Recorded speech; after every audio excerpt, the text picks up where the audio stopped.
Hello, good afternoon, and welcome to Ask Dr. Lulu.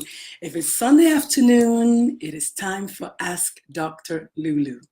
So this video is our fifth and final installment in our How to Raise series, where we discuss how to raise well-balanced, well-rounded, productive, mentally stable teenagers, right? Okay, so if you're watching this video for the first time, if you're meeting me for the first time, my name is Dr. Lulu. I am a board-certified pediatrician with almost 30 years experience in clinical practice.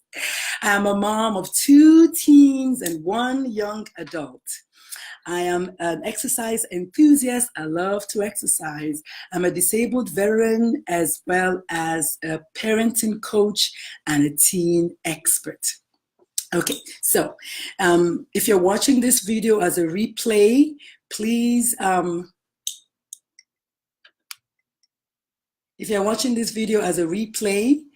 please take one moment to let me know where you're joining me from. And I just want to know where people are joining me from. Last week, I had some guys from Ethiopia. That was just awesome. Thank you so much, guys. How are you guys doing?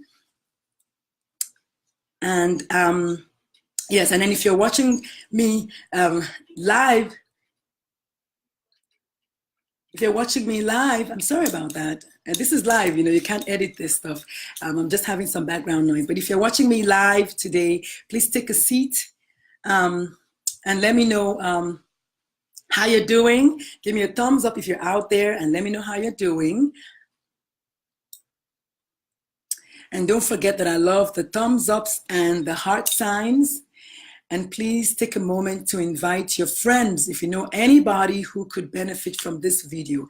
Any parents, any teenagers, teachers, your neighbors, your family and friends, anybody who knows a teenager, who has children who are going to grow up one day to become teenagers,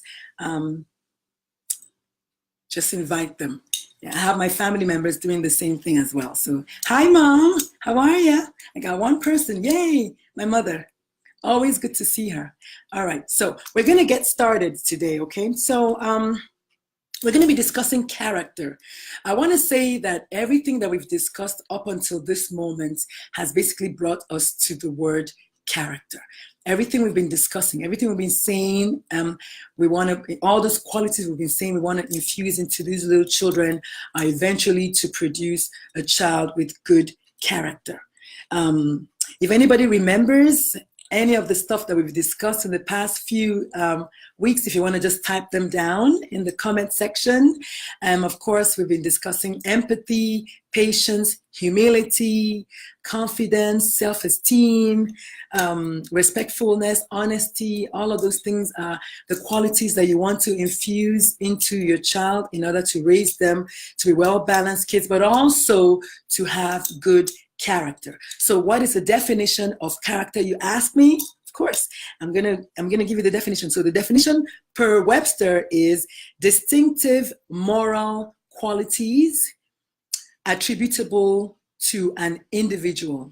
So that's all big grammar, right? For me, my favorite definition of character is that which you're doing when no one is watching. That is my definition of character. So if you know anything that you're doing that you wouldn't want anybody to know about, that is what we're talking about. Or you want somebody to know. If you're doing something right, of course you want people to know about it. But if you do something wrong, then you don't want people to know about it. So anything you're doing when no one is watching, that is your true character. So before we start talking, that reminds me of a story that I think it was a refrigerator magnet that I saw on my friend's refrigerator many, many moons ago. And it said, I think it read, if no one is watching, do the calories still count? My answer is hell yeah. Of course, if no one is watching, the calories still count.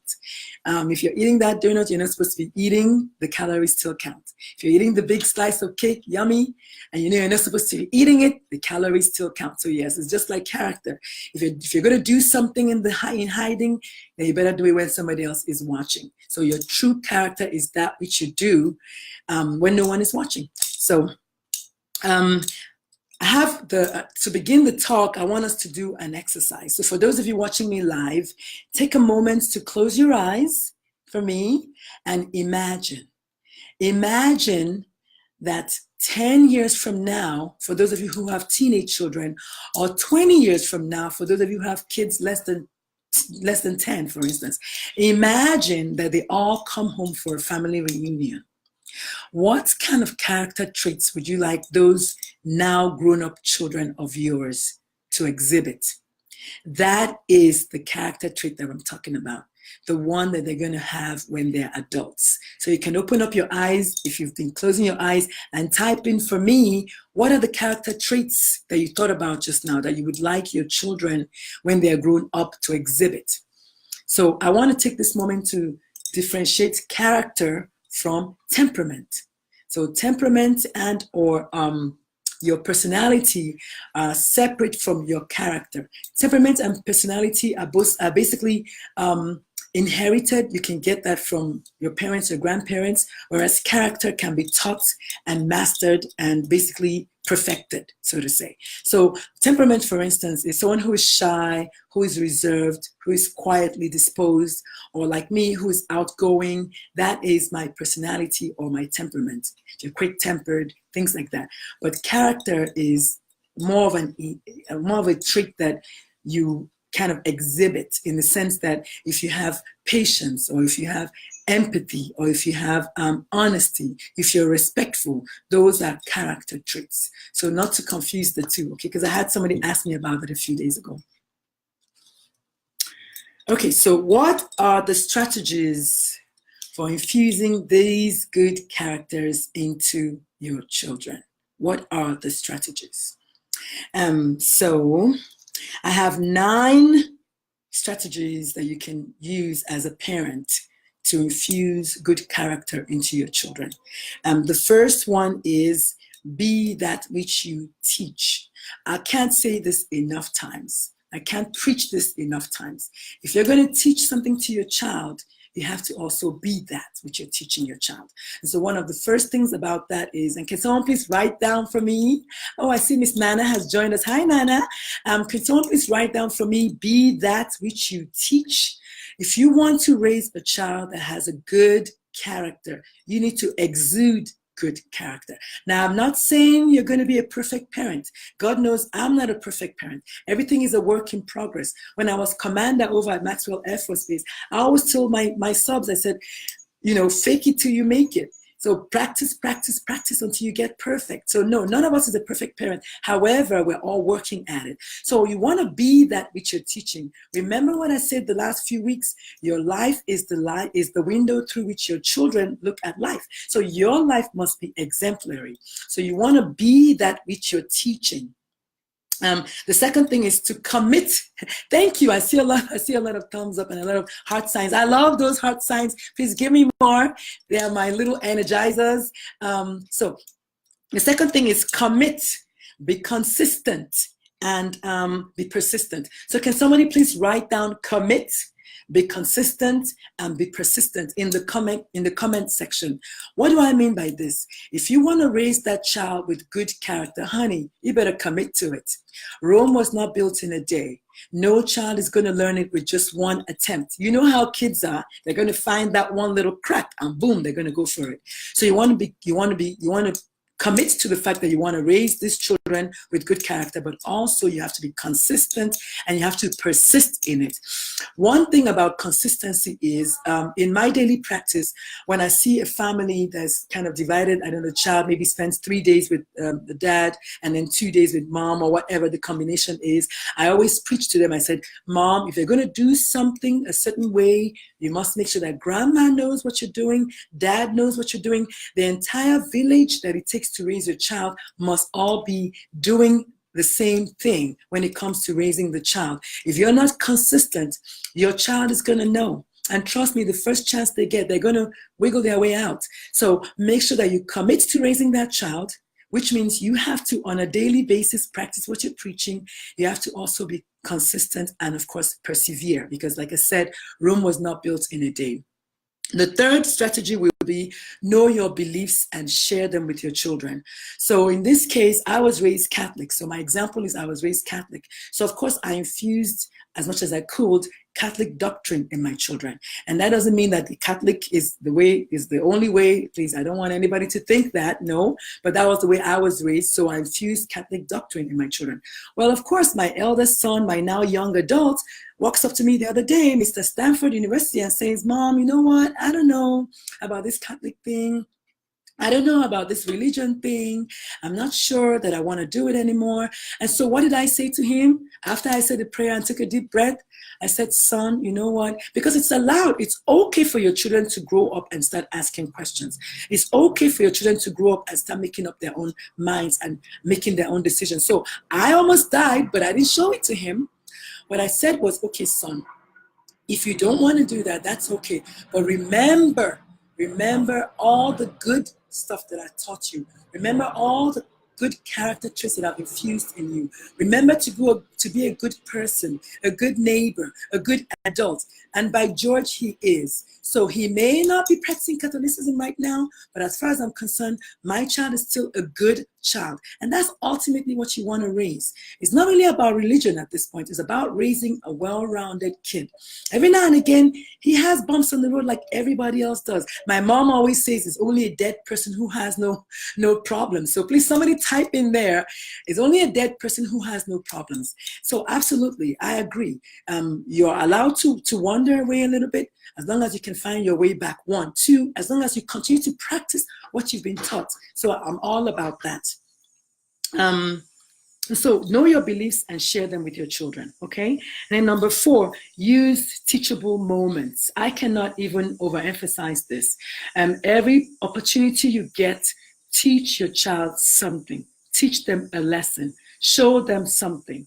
An example is yesterday when while I was doing my ride share, I picked up two probably millennials, maybe about not older than 18 or 19-year-old, a girl and a male companion. And then I was just minding my business and I overheard her talking about how she showed it to him and she told him just how she felt and this, that, and the other. And I was quiet for a minute and then I asked, I said, was that your dad? She said, no, my stepdad. And I was like, okay. So I took a deep breath and I said, I know it's none of my business, but I am part of the village it's taken to raise a child. I don't believe in any coincidences. I believe that things always happen for a reason. So I felt like I was placed there yesterday for that teachable moment. And so I told her, I said, no, you know what you should do? As much as possible, do your best to be nice to him next time. I said nice the hell out of him is what I said. Because that's what he wants you to do. He wants you to show out and act crazy and then he can say, yes, I know it. Da, da, da. I said, think about your mother. She's stuck between you and her husband. It's a very difficult place to be. I said, have you ever thought about how your mother feels about this particular relationship, about this knocking of heads between you and her husband, who is now your stepdad? She said to me, no, ma'am. And I said, well, there you go. Think about how your mom feels and remember that your mother is stuck in the middle somewhere there. And every opportunity you get, be nice to this gentleman.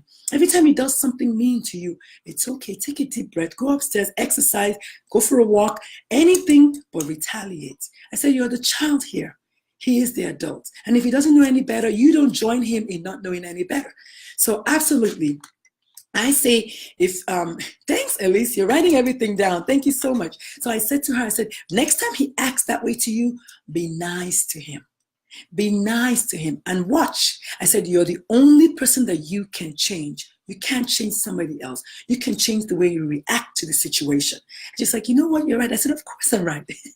And I said to her, I said, tell your mother I said so. And then she was like, yes, ma'am. Thank you so much. So can somebody write down there, nice the heck out of them? Don't put hell, put heck. So nice the heck out of them. So next time somebody tries to be mean to you, nice the heck out of them. And so I told her that and I felt good. That was a teaching moment and I seized the opportunity. So every chance you get should be a teaching moment for your child. Okay. The next thing we're going to talk about is number 5, which is discipline must be effective. Yes. So discipline must be effective. If you're going to discipline your child, it's important that the child understands, first of all, why he or she is being disciplined and understand the reason why he should not do that again. So that's 2 things. You did something bad, you're getting punished, but here's why you should not do it again. Yes, thank you so much, Elise. So here's why you should not do it again. So absolutely, I say let your disciplinary measure be effective. Make sure that you sit the child down and explain to them. Even if you're going to paddle them, depends on what they did. I need them to also still understand why are they getting a paddle, and let them learn from that which you did, as far as the disciplinary method that you picked. So let the child understand that this is why you're getting this kind of punishment, and here's why you should not do it again. And hopefully the child will learn, and that will be effectiveness, if you ask me. So the next thing we're going to talk about is expect the good morals. Oh my God, I love this point. Can somebody please write down expect the good morals? As a parent, we already talked about consistency and commitment to raising your child. Make sure your child understands that you expect them to act that way all the time. Not just when they're around you, not just when they're around grandma, not just when they're around your friends. They need to always act that way. Even I today, at almost 50 years old, I still remember my father's words. I still remember my mother's words. Sometimes they expect me to act that way when I'm not around them, not only when I'm around them. And that's what we said at the beginning. Yes, expect the good. Thank you. And that's not only when we're not, that's what I said at the beginning. You want to be doing this all the time, not just when somebody's looking, when somebody's there to praise you. You want to show your character all the time. So let your child know that you expect them to always act this way, to always act this way.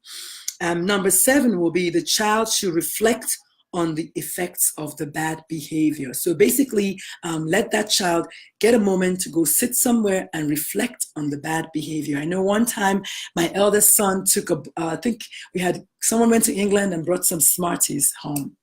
And he ate his own Smarties and his brother's Smarties. I mean, I understand he liked the Smarties, he loved it, but he did not have to eat his brother's Smarties. So of course, that was not only a teaching moment, that was also an opportunity to let him reflect on the effects of his bad behavior. See how you made this little person feel, or see how you made that person feel. Would you like that if that happened to you? And hopefully the child will understand. Of course, it depends on the age of the child. Some of them you can sit down and explain to them. If they're too young, you may not be able to explain to them that way, but as much as possible, let the child reflect on that behavior and let them understand why it was bad and why they should not do it and how that person feels about that particular behavior. Thank you guys for all the little signs that you're sending me. I'm so excited about that. And number 8 is positive reinforcement of good behavior. My example here is, again, my first son when he was potty training. I remember that. When he was potty training, he was probably a little under the age of 2. He loved Barney. Barney had just come up then, because this was 20 years ago, right? And so every time he sat down on the potty and had one little drop of pee-pee, I had a ginormous celebration. I danced, I sang, and I'm thinking in his little mind, he probably thought, whatever I did in that potty, this person likes it. So I guess I'm going to do it again. So what am I saying in essence? I'm saying reinforce the good behavior. So please, Ellis, you're my typist today. Thank you so much. Can you please write down reinforce the good behavior? So positive reinforcement of good behaviors. Well done. Great job. Thank you for doing that. Don't you feel good? I mean, if you're doing good, you kind of feel good. So yes. So try to be positive and reinforce the good behavior when they do exhibit those good behaviors. And everybody likes a little bit of praise.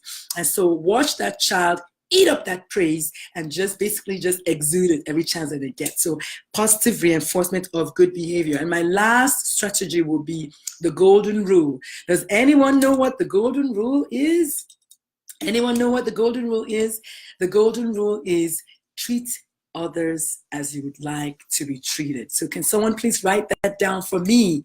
Do unto others as you would like to be done unto you. So yes, treat others as you would like to be treated. This is a big deal for me. This is actually self-explanatory. I mean, just do unto others as you would like to be done. I mean, the kids may not understand it fully, but baby steps, little drops of rain, and the child will eventually get it. Just explain to them, if you're going to do that bad thing to, I don't know, your cousin or your neighbor or your sister or whoever, would you like that to be done to you? And then hopefully the child would understand, and you can always give examples. I love to tell stories. I'm a storyteller. So use examples, use stories. Tell them stories. Use examples of stories. You can use Bible stories. You can use Aesop's fables. You can use all kinds of stories. to reinforce what you're teaching. So those are the 9 strategies that I have for you today. So we're going to go over them again. So be that which you teach, commit, be consistent and persevere in it. Know your beliefs and share them with your children. Use teachable moments. Every opportunity you see, use it to teach. Your disciplinary measure must be effective. The child must see and learn from that discipline. Otherwise, there's no use. Expect the good morals. Make sure your child knows that this is what I expect from you. I don't expect anything different. I don't expect anything different. And then, of course, the child should reflect on the bad behavior. That's a good one. And positive reinforcement from you. Every time they do something good, even a little bit of good, go ahead and reinforce it. Make sure that they understand that this is good. This is so good. Thank you for doing this. I appreciate it. I mean, whatever terms you want to use, let your child understand that that was good. And then last but not least, the golden rule. So, excuse me. So before I leave you guys today, I have some homework, of course, right? So my homework today is, I want you to ask your kids, once school starts or even before school starts, at the end of the day when you lay him down to sleep, ask him or her, what good things did you do today? And as someone who likes to journal, you can have them write it down. But once you start teaching them to always tell you at the end of the day the good things that they did today, be it one good thing or 2 good things, or whatever you want to, however you want to do it, just make sure that they understand that you ask them, what good things did you do today? And let the child now know that you're expecting them to do good, and you're also expecting them to tell you the good things that they do today. Of course, if you teach a child not to tell lies, they're not going to lie to you. I mean, that's all part of the good character thing. If you don't tell lies, even a little bitty lie, your child is not going to learn how to tell lies. So your child should be telling you the truth in that situation. So I would say, tell your child, ask your child every night before you go to bed, what good deeds did you do today? So I'm going to stop there, because I did promise you guys as much as possible I was going to make these under 20 minutes. So I'm right at 20 minutes. Hi, Gloria. I appreciate it. So do you guys have any questions for me? Any questions? Any questions? Any questions? I see all of you guys that have joined me today. Thank you so much. I appreciate it. And if you learned anything today, by the way, spread the word. Tell your friends. I'm going to be here every Sunday at 2 p.m. So do we have any questions? I'm going to give you guys 1 more minute and then we're going to say goodbye. Thank you for the hearts. All right, so no questions, which means I'm either an excellent teacher or maybe nobody understood anything, but anyway, that's fine. So I'm going to let you guys go. Enough of me barging into your Sunday afternoon. But before I do that, don't forget to share this video or share the information. Invite your friends to like the page and let them learn a thing or two. I have a bunch of other videos that I've posted, so please don't forget to watch those videos if you haven't watched them yet. Also, comment on the videos, ask me questions, send me messages, inbox.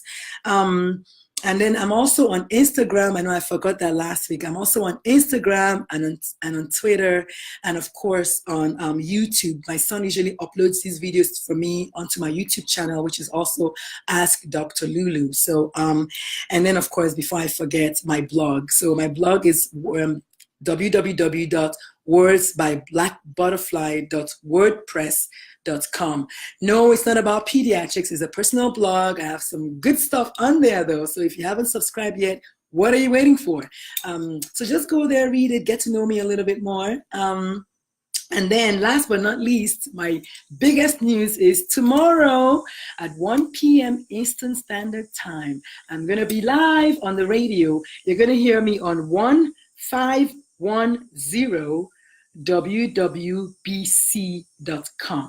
So can someone please write that down for me so that people will see that 1510. So it's www.151wwbc.com. Okay, so I'm going to be on the radio tomorrow. We're going to be discussing nothing else but teenagers and depression and anxiety, as you guys know now to expect. Okay, so I'll see you guys next Sunday. Thank you so much for joining me today. I appreciate it. I'll see you all next Sunday. Peace.